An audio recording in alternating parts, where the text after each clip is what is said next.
आज का मौजू तिब्बे नबवी और हमारी सेहत। आक़ाए दो जहां जनाब मुहम्मद रसूलुल्लाह सल्लल्लाहु अलैहि वसल्लम का तरीक़ा इलाज। आक़ाए दो जहां जनाब मुहम्मद रसूलुल्लाह सल्लल्लाहु अलैहि वसल्लम ने जो भी बातें हमें रिकमेंड की हैं, या उनका उठना बैठना चलना फिरना, हमने जो उससे फ़ायदा हासिल करना है वो सिर्फ इसलिए नहीं करना कि हमारी सेहत ही सिर्फ अच्छी हो जाए। जैसे कारी साहब बता रहे हैं, सेहत तो इंशाल्लाह आपकी अच्छी होगी, लेकिन हमारे जहन में ये ज़रूर होना चाहिए कि हमारी आखिरत भी अच्छी हो जाए। जैसे मैंने कुछ अल्फाज आपके सामने अदा किए हैं, रब्बना आतिना फिद दुनिया हसनतम व फिल आखिरति हसनतम व क़िना अज़ाबन नार।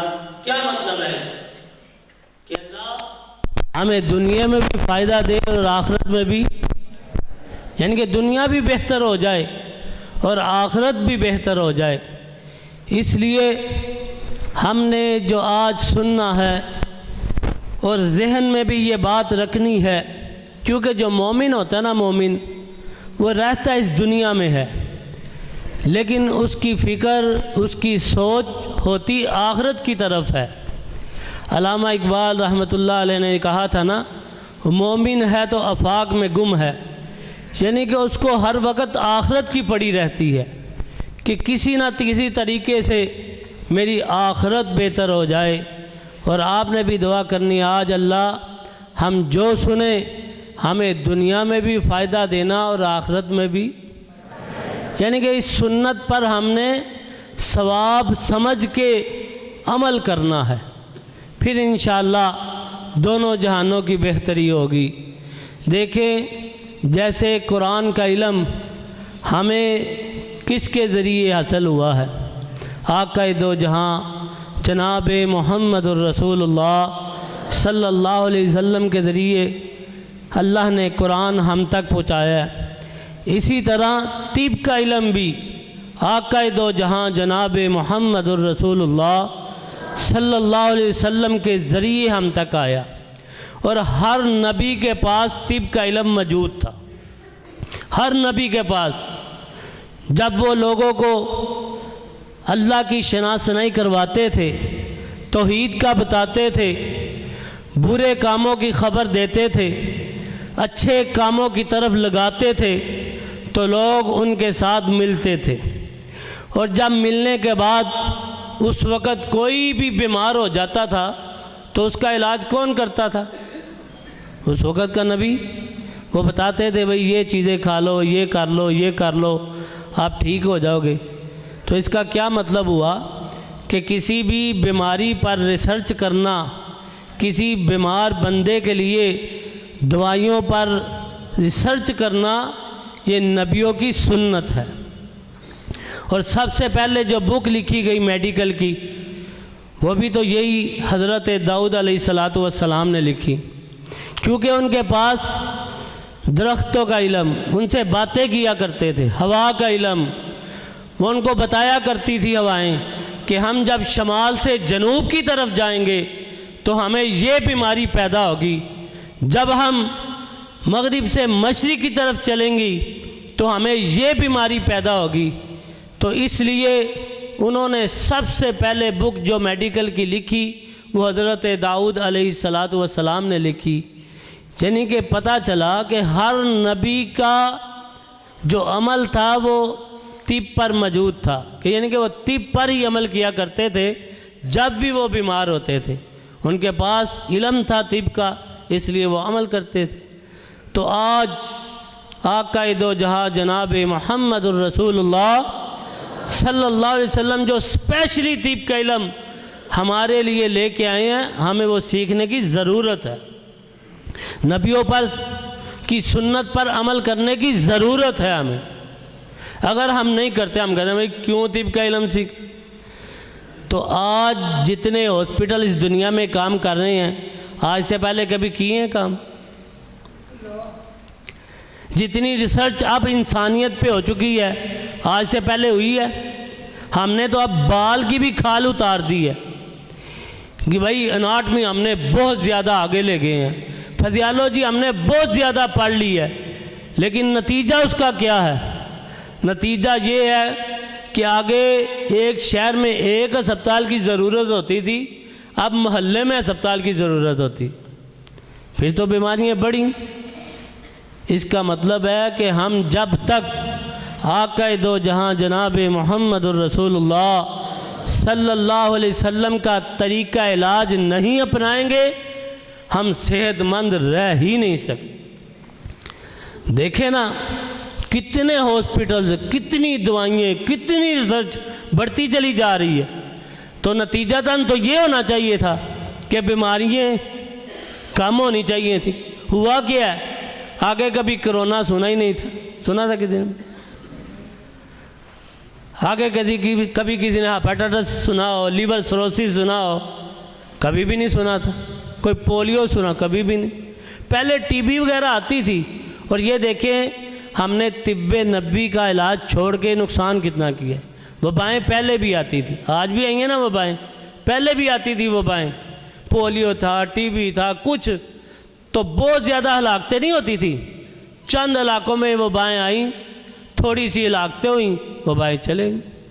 थोड़ी सी बीमारी पैदा हुई, कुछ वायरस पैदा हुआ, थोड़ा सा असरअंदाज हुआ, वो चला गया। तो आज क्या है? रिसर्च भी मौजूद है, एहतियाती तदाबीर भी मौजूद हैं, सैनिटाइज़र भी मौजूद है, हाथ भी नहीं मिलाया जा रहा, 6 फुट का फासला भी मौजूद है। तो कोरोना अभी भी जा रहा। भाई अफ्रीका में अब जहाँ 5वीं लहर आ गई। क्यों आ गई है 5वीं लहर? हमें दिव्य नबी पर अमल ही नहीं करते।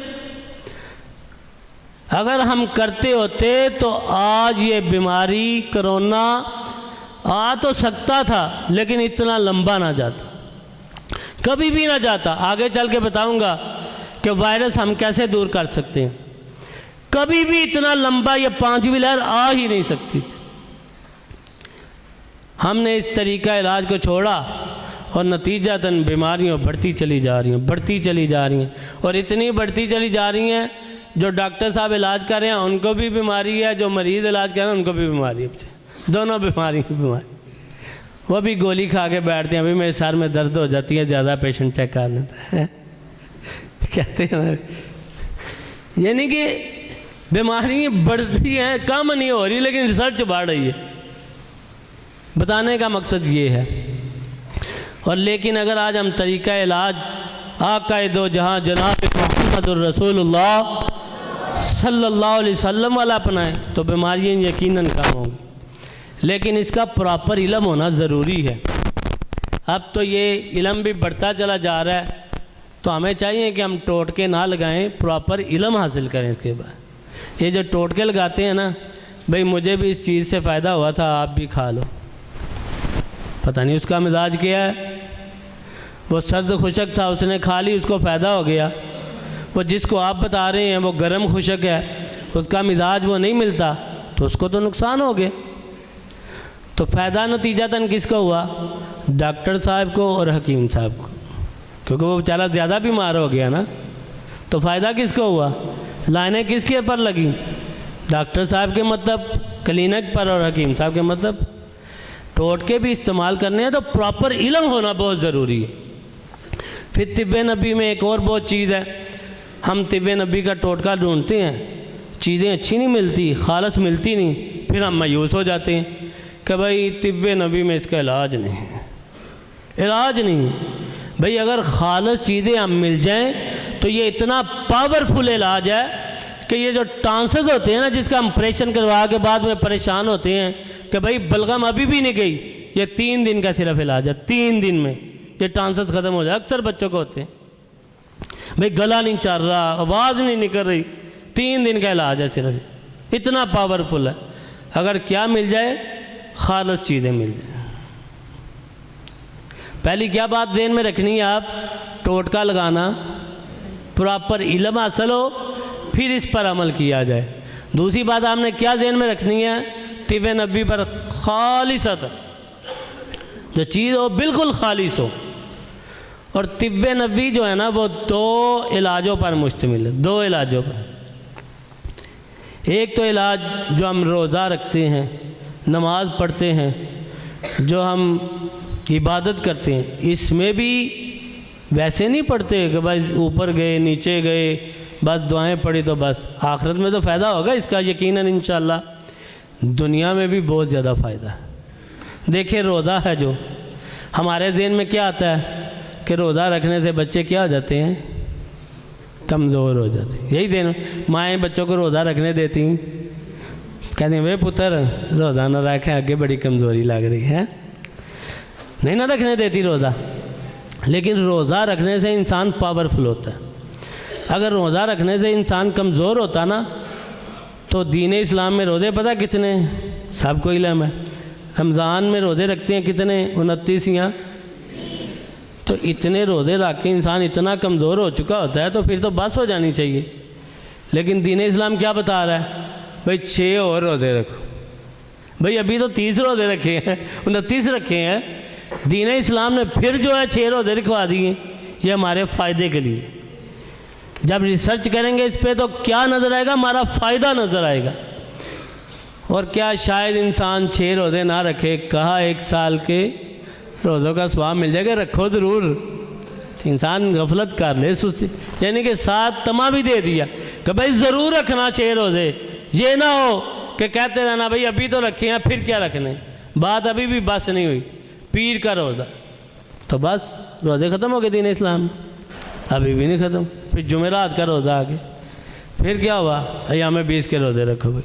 फिर क्या हुआ भाई, अब ज़िलहज्जा का महीना आ गया तो 9 रोज़े आपने क्या करने हैं, बात अभी भी नहीं बस। क्या मैं नेक्स्ट टाइम अगर ज़िंदा रहा तो 9वीं और 10वीं का, या 10वीं और 11वीं, यानी कि अभी भी वो रोज़े, फिर अय्याम 20 के रोज़े, इतने ज़्यादा रोज़े आका दो जहाँ जनाब मोहम्मद रसूलुल्लाह सल्लल्लाहु अलैहि वसल्लम रखते थे। तो फिर तो आका को बड़ा कमज़ोर हो जाना चाहिए था। एक पहलवान आ गया था, आका मुसलमान होना चाहता हूँ, पर कुश्ती करने के बाद उसको ऐसे बुछाड़ दिया था जैसे माँ दूध पिला के बच्चे को लिटा देती है, इतनी ताकत, इतना पावरफुल। तो रोज़े रखते थे, रोज़े रखते थे भाई। असल में रोज़ा रखने से होता क्या है, अब ये सवाल पैदा होता है कि ये रोज़ा कैसे ताकतवर बनाता है। लफ्ज़ है डिटॉक्स। डिटॉक्स का माना है कि जिस्म के फासद मादों का अखराज होना। क्या होना, जिस्म के फासद मादों का अखराज होना। तो रोज़ा रखने के बाद हमारा जिस्म फासद मादों को क्या करता है, मेल्ट करता है। ये खाली रहता है ना स्टमक हमारा, फिर ये मेल्ट करना शुरू कर देता है। जब ये मेल्ट करता है, जो पहले की खुराक पड़ी होती है ना, वो हज़म होना शुरू हो जाती है। अगर वो पड़ी रह जाए और ऊपर से हम खुराक खा लें तो नतीजतन कोलेस्ट्रॉल पैदा होता है। कोलेस्ट्रॉल का पता है, कोलेस्ट्रॉल दिल की चिकनाइयों का नाम है। लिपिड प्रोफाइल इसका टेस्ट होता है। और अगर फिर रोटी के बाद हम आइसक्रीम भी खा लें, खाते हैं ना भाई, तो फिर यकीनन ट्राइग्लिसराइड पैदा होता है। फिर गंदी चिकनाई से कहते हैं हम आम ज़ुबान में, बैड कोलेस्ट्रॉल कहते हैं, बैड कोलेस्ट्रॉल पैदा होता है। तो वैसे हमारे रोज़े तो कोलेस्ट्रॉल ही पैदा करेंगे भाई, समोसे भी, पकोड़े भी, भाई रूह अफ़ज़ा भी, फिर जो है ना जामे शीरी के बाद वो है ना दूध सोडा भी, इतना कुछ खा लिया तो रहेगा क्या बाकी। जो उसने मेल्ट किया होता है वो भी दोबारा हम भर देते हैं। खजूर खाएं आप, वो भी कैसे, रोज़ा खोलने के वक़्त 7 खजूरें लें, उसको पानी में भिगो दिया जाए, उसका ही सुबह भिगो दें, उसका ही अफ्तारी के वक़्त वाटर शेक बना के वो ही पिएँ, और उसके बाद नमाज़ पढ़ें, फिर 1 सालन के साथ रोटी खाएं। ये वाला जो रोज़ा है ना, ये डिटॉक्स का काम करेगा। हमारे अंदर कोलेस्ट्रॉल पैदा नहीं होने देगा, हमारे अंदर ट्राइग्लिसराइड पैदा नहीं हो देगा, हमारे अंदर दिल की शरियानों को बंद नहीं होने देगा। आज अक्सर लोग क्या, कार्डियोलॉजी में जगह नहीं मिल रही, कभी इसके हार्ट का मसला है, इसके 2 वाल्व बंद हैं, इसके 4 वाल्व बंद हैं, भाई ऑपरेशन हो रहा है, बाईपास हो रहा है, जगह नहीं है। अगर हम रोज़ा रखें, हमें हार्ट अटैक से ये रोज़ा बचाता है। कितने फ़ायदे हैं इसके। 7 रोज़ा रखने से क्या मिलेगा भाई? स्वाब मिलेगा, आखिरत बेहतर होगी ना हमारी। तो 7 हम हार्ट की जो मर्ज़ हैं उससे नजात पा जाएंगे। इमाम इब्नुल क़य्यिम रहमतुल्लाह अलैह फरमाते हैं, रोज़ा रखने से फासद मादों का अखराज भी होता है और रोज़ा रखने से हार्ट मजबूत होता है। जब हमारे अंदर फासद मादे रहेंगे नहीं, डिटॉक्स का अमल जारी हो जाएगा, तो फिर बीमारियां पैदा ही नहीं होंगी। तो हमारा तसव्वुर ज़रा एक सोचने वाली बात है कि आक़ाए दो जहां जनाब मोहम्मद रसूलुल्लाह सल्लल्लाहु अलैहि वसल्लम के घर 2 माह चूल्हा ही नहीं जलता, वो सिर्फ पानी और खजूर पर गुजारा, 2 चीज़ों पर गुजारा होता था। इसका क्या मतलब है कि इंसान को ज़्यादा खाना चाहिए कि कम खाना चाहिए? तो रोज़ा रखने से क्या हो जाएगा? इंसान क्या करेगा? कम ही खाएगा ना। यानी कि 2 महीने चूल्हा नहीं जलता, सिर्फ पानी और खजूर पर गुजारा, पानी और खजूर पर गुजारा। लेकिन हम जहन को उल्टा करके बैठे होंगे। हमारा जहन कुछ और कहता है, हमारा जहन कहता है खाओ फिर जान बने, यही कहता है ना। हमारा भी जहन यार सेहत बनानी है, खाना पीना चाहिए इंसान बहुत ज़्यादा। यार दर्जन केले खाओगे ना फिर बड़ी सेहत बनेगी, यार अंडे की सर्दी खाओगे ना 12 फिर बड़ी सेहत। बाद में क्या पता चलता है कमर दर्द शुरू हो गई। नतीजतन क्या होता है? कमर दर्द शुरू हो जाती। बहुत पहलवान आते हैं, भाई कमर दर्द है, अब तो टांगों से भी चला नहीं जाता।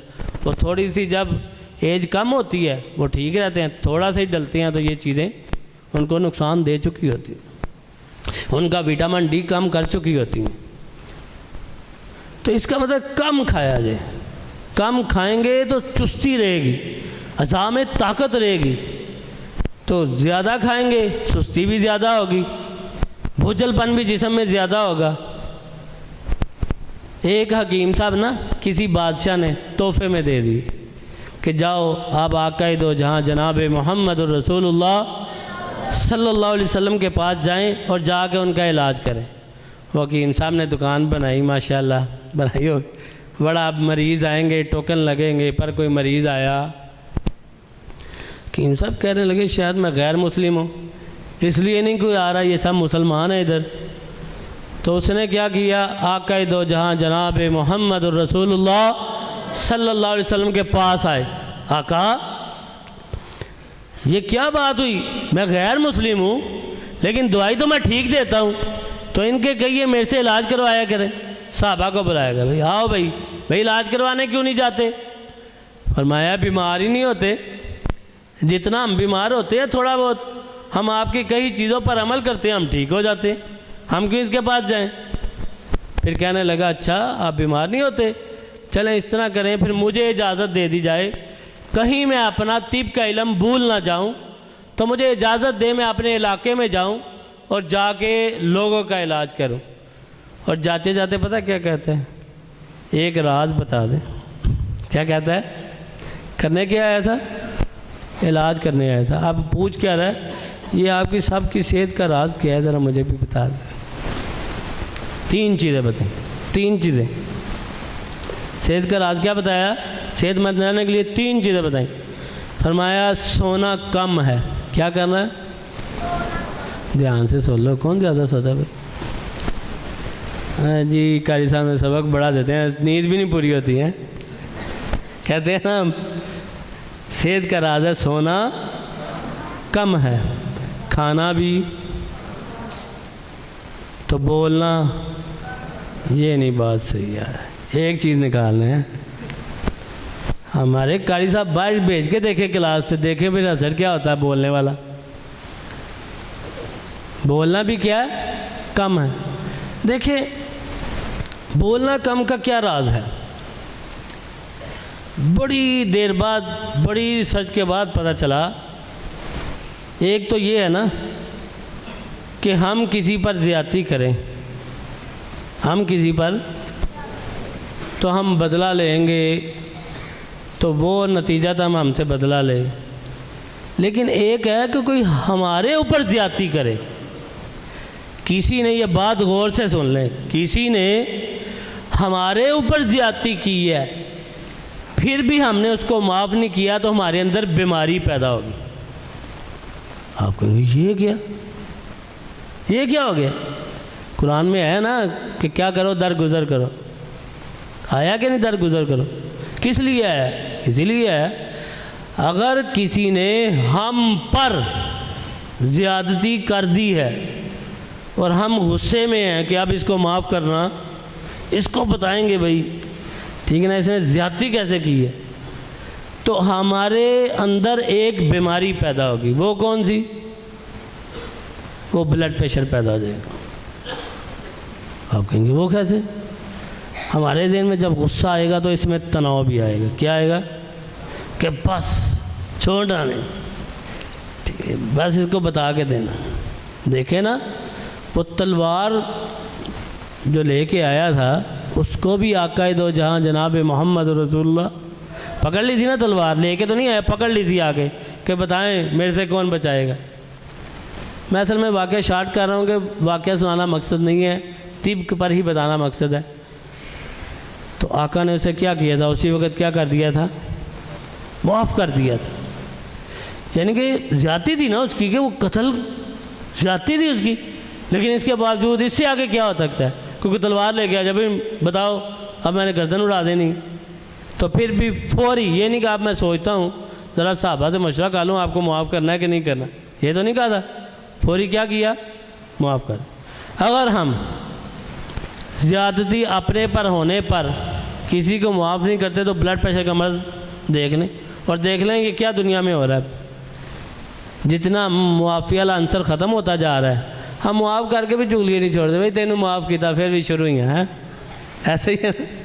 मैं तेनों अगे माफ़ करता सी, लेकिन फिर भी काम शुरू ही है। ये जो अधूरा मुआफ़ी है और अधूरा काम है ना, ये आगे जाके जहनी डिप्रेशन का मरीज़ बनाता है, एंजाइटी बनाता है, ब्लड प्रेशर बनाता है। तो देख लें मुआशरे में ये तीन चीज़ें बहुत ज़्यादा बढ़ गई, बहुत ज़्यादा बढ़ गई। और एंजाइटी से फिर क्या होता है? शुगर होती है हमारी। डिप्रेशन से क्या लगता है? शुगर जैसी मर्ज़ लग जाती है। फिर हम परेशान होते हैं कि भाई शुगर तो हमें नहीं थी, मेरे किसी को भी फिर भी शुगर लग गई है। यानी कि फौरी मुआफ़ करने का आंसर अपने अंदर रखेंगे तो फिर ये बीमारियों से हम बच सकेंगे। तो कौन कौन रखेगा भाई? ध्यान से यार, सही जो रखे वो, हाँ सारे रखें, फिर तो पूरे मदरसे में अमन ही कायम हो जाएगा। है देख लें, सबके सामने हाथ उठा लिए, ठीक है ना।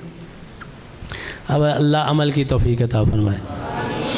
अच्छा, बात हो रही थी कि कम खाना है, कम सोना है और कम बोलना है हमने।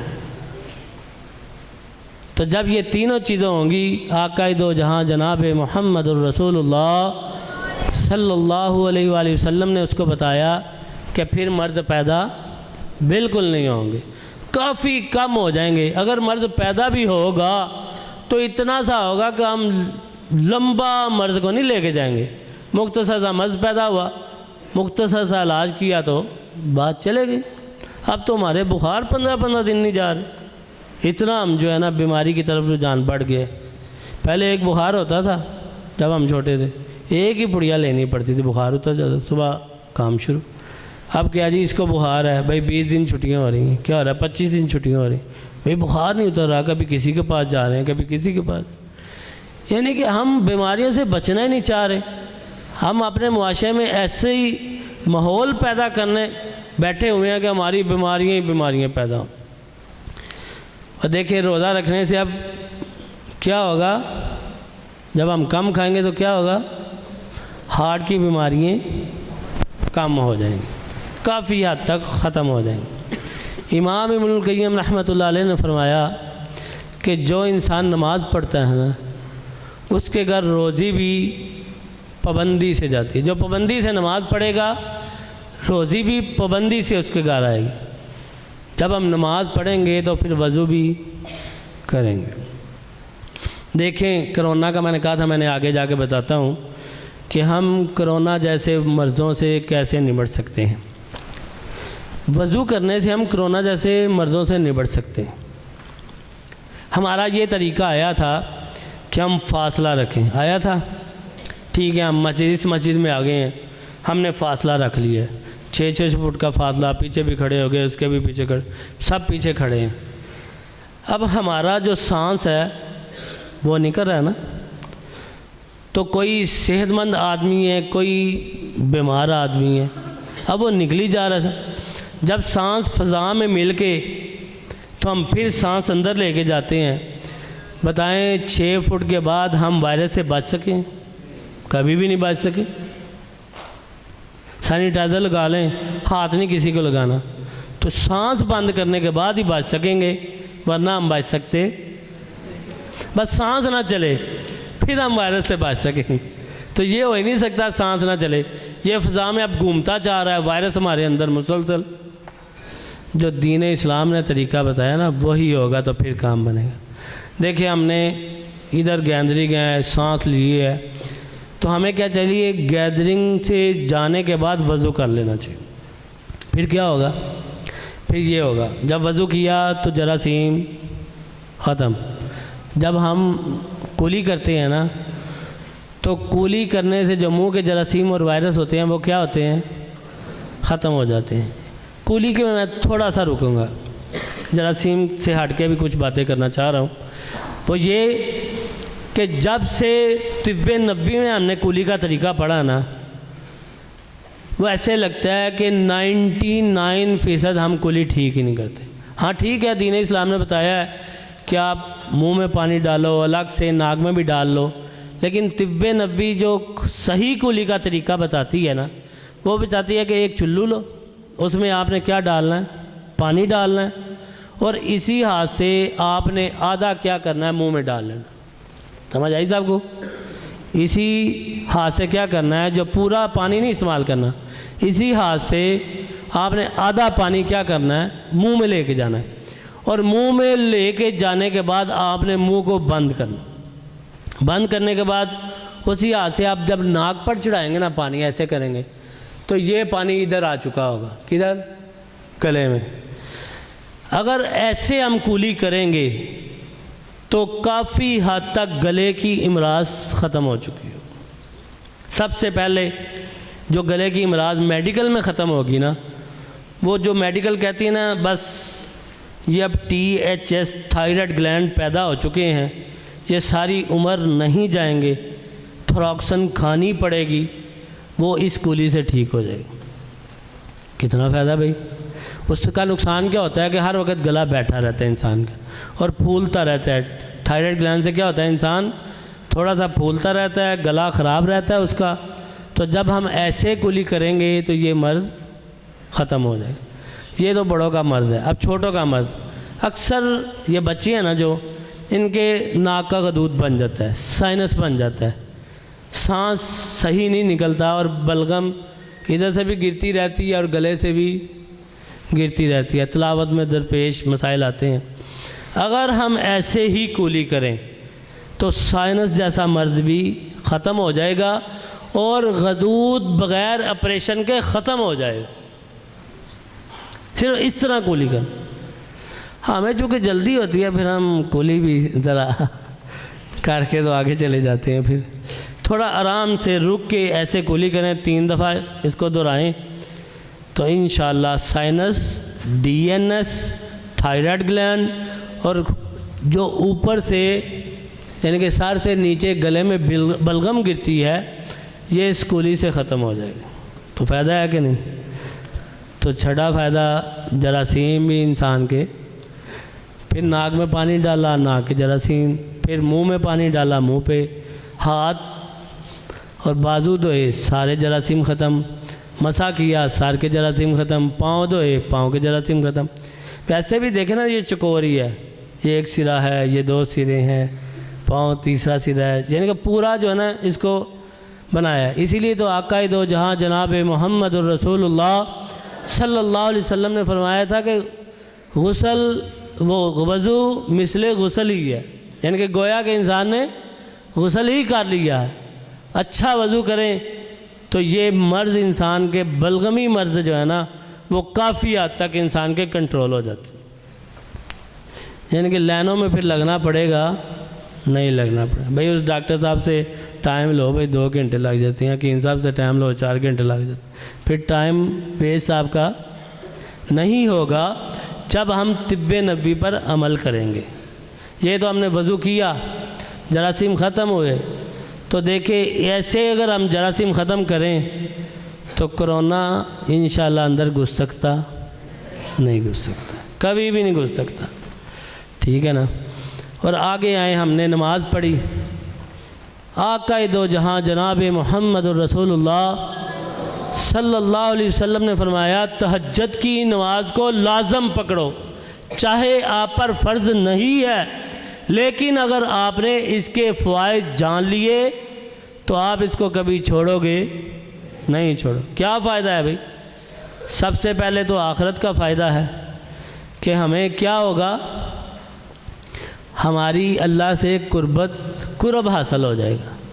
दूसरा, पिछले गुनाहों का कुफ़ारा हो जाएगा।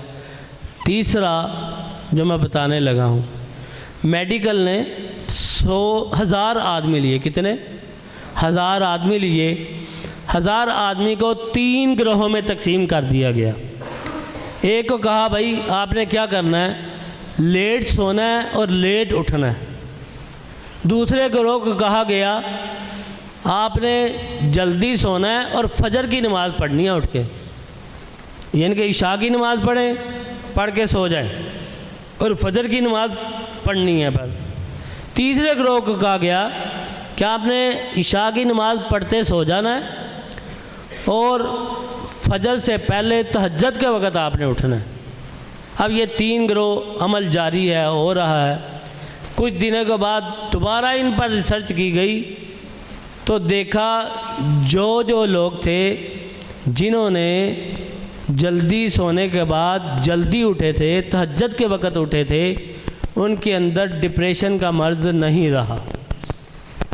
हम सारी उम्र गोलियाँ खाते हैं, लक्सन खा लो, फलानी खा लो भाई, फिर भी हम कहते हैं भाई डिप्रेशन नहीं गया। जब हम गोली छोड़ते हैं तो दोबारा दिमाग का मर्ज़ क्या होता है, बढ़ जाता है।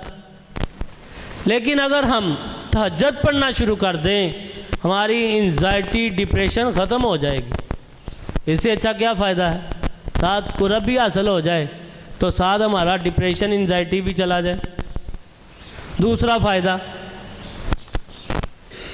कि हम पूरा दिन सुकून से ज़िंदगी गुजारते। जब हमारे अंदर सुकून से ज़िंदगी गुजारेगी तो ये असाब हमारे शेल होंगे, क्या होंगे, नरम होंगे। जब ये नरम होंगे तो फिर कमर दर्द जैसा मर्ज़ पैदा नहीं होगा।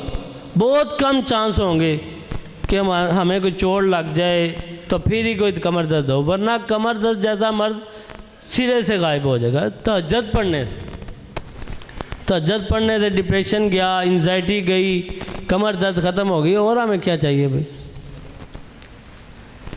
जब हमने नमाज और वज़ू मुकम्मल किया, दुनिया का हमें फ़ायदा तो हासिल हुआ ही, आखिरत का क्या फ़ायदा हासिल होगा?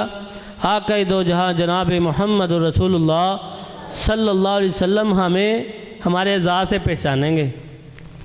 हौज़े कौसर पिलाने के लिए पता है ना, कहाँ से पहचानेंगे? तो अज़ा कैसे चमक रहे होंगे, किस वजह से? वज़ू करने की वजह से। ये था तरीक़ा जो हम नमाज, रोज़ा और वज़ू से तिब्बे नबी के ज़रिए हासिल कर सकते थे। और अब दूसरा तरीक़ा जो है उसके लिए थोड़ा सा हमें ना अपना लाइफस्टाइल बदलना पड़ेगा, यानी कि जल्दी सोना ही पड़ेगा, ठीक है। और जब भी हम खाना खाएं तो किस हाथ से खाना चाहिए? दाएं हाथ से खाना खाएं और बिस्मिल्लाह के बगैर खाना चाहिए कि पढ़ने के? बिस्मिल्लाह पढ़नी चाहिए, ज़रूर पढ़नी चाहिए। आप कहेंगे वो अब क्या? एक तो सवाब तो मिलेगा ही ना।